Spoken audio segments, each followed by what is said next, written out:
Today we are going to learn how to write the hiragana character O. O is 3 strokes.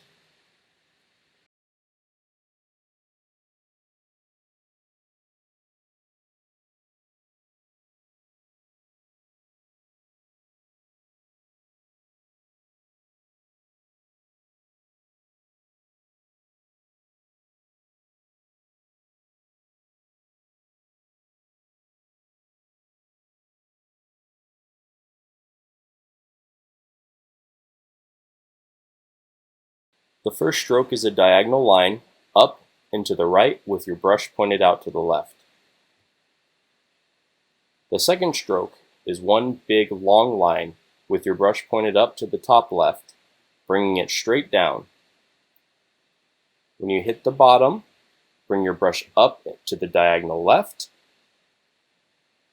and around to the right in a swooping shape, ending it out with the bottom of the 2 lines aligning.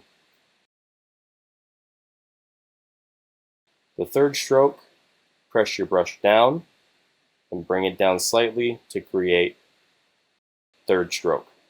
Leave space here in this area and make sure that these 2 lines are aligned. It should also have a diagonal orientation like this.